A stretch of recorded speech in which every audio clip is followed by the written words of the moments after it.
बच्चों, काव्य आत्मकथ्य के तीसरे काव्यांश में आप लोगों का पुनः स्वागत है।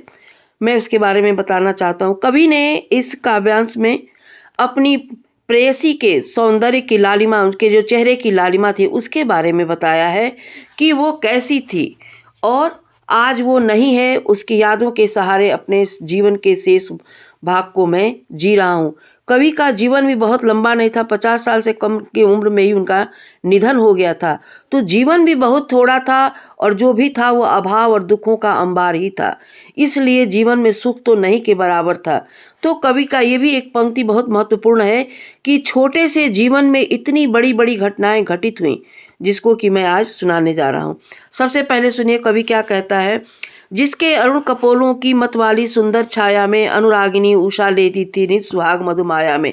कवि अपनी प्रेयसी, अपनी प्रियतमा के चेहरे के सौंदर्य की लालिमा का वर्णन करते हुए कहता है कि इतना अधिक उसके चेहरे में लावण्य था, इतनी अधिक लालिमा थी कि जो प्रेम की देवी जो उषा है, जो पूर्व दिशा में प्रातः काल उदित होती हैं, वह भी लगता था कि इनके पत्नी के गालों से वो लालिमा उधार लेकर के ही पूर्व दिशा में उदय होती थी।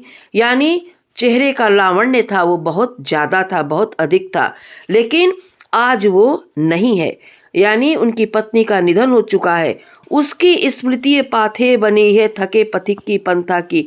जिस प्रकार से कोई यात्री यात्रा में जाता है तो वो अपने लिए भोजन लेकर के जाता है कि हमारी यात्रा कट जाएगी, उसी प्रकार से कवि के जीवन में पत्नी की स्मृतियां, उसके सौंदर्य, उसके लावण्य, यादों के सहारे ही जीवन की यात्रा को पूरी कर रहा है। सीवन को उधेड़ कर देखोगे क्यों मेरी कंथा की। जिन लोगों ने आग्रह किया था आत्मकथ्य कहने को, तो कवि को ऐसा लगता है कि समय बड़े से बड़े घाव को भर देता है, लेकिन किसी बात को फिर से जब हम दोबारा कहने जाते हैं तो लगता है कि वह घाव फिर से हरा हो गया।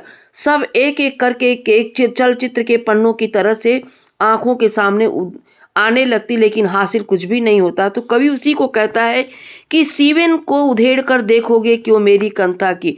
जिस प्रकार से कपड़े की सिलाई को उधेड़ते हैं तो उसमें से गंदगी निकलती, कुछ भी हासिल नहीं होता, तो उसी प्रकार से मेरी आत्मकथा को सुन करके तुम्हें कुछ प्राप्त नहीं होगा। छोटे से जीवन की कैसे बड़ी कथाएं आज कहूं, क्या यह अच्छा नहीं कि औरों की सुनता मैं मौन रहूं। कवि ये कहता है कि जीवन तो बहुत छोटा था, लेकिन उसमें कुछ भी अच्छाई नहीं थी, सिर्फ दुख थे, अभाव ही अभाव था, सिर्फ दुर्बलताएं ही थीं। तो जीवन तो बहुत छोटा था, दुख ही दुख था। लेकिन कवि ये भी कहता है कि क्या ऐसा संभव नहीं था कि लोग मेरे बारे में कहते, मैं सुनता, मैं चुपचाप मौन होकर के उन सारी कहानियों को, सारी बातों को मैं लोगों के द्वारा सुनता, मौन हो करके। सुनकर क्या तुम भला करोगे मेरी भोली आत्मकथा। कवि प्रश्न करता है कि मैंने जो कुछ भी अपने बारे में बताया है, अपने आत्मकथ्य को बताया है, उससे तुम्हारा कुछ भी अच्छा होने वाला नहीं है। ऐसा नहीं कि उसमें तुम्हारे काम की कोई चीज है, तुम्हारे आनंद की कोई चीज हो।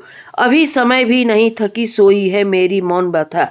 कवि ये भी कहता है कि अभी जो मेरी व्यथा है, जो मेरा दुख है, वो अभी सोया हुआ है। यानी बड़े से बड़े बहुत वक्त कहते हैं ना कि बड़े से बड़े घाव को भी भर देता है। यानी बहुत समय हो जाने से वो सुसुप्ता अवस्था में सोई हुई है। अब मैं उसे जगा करके पुनः अपने घाव को हरा करना नहीं चाहता हूँ। इस प्रकार से कवि का जीवन जो है अभाव, दुखों, दुर्बलताओं से भरा हुआ है। लोगों की ठगियों से, धोखा से, इन सब से उसको कवि ये भी कहता है कि जीवन जो है खाली घड़े के समान नीरस शुष्क था, उसमें कोई आनंद नाम की चीज ही नहीं थी। अब सिर्फ अपनी प्रेयसी की यादों के सहारे अपने जीवन के शेष भाग को जीना चाहता है और अपने बारे में कहने से कतराना चाहता है कि जिन बातों को मैं कहता हूं उसे मैं लोगों के मुंह से सुनना चाहता। मैं चुपचाप सुनता, लोग कहते, लोग वक्ता बनते, मैं श्रोता बनकर चुपचाप सुनता। अब बस इतना ही। अब प्रश्न अभ्यास में हम आगे की क्लास में आपसे फिर हम मिलेंगे।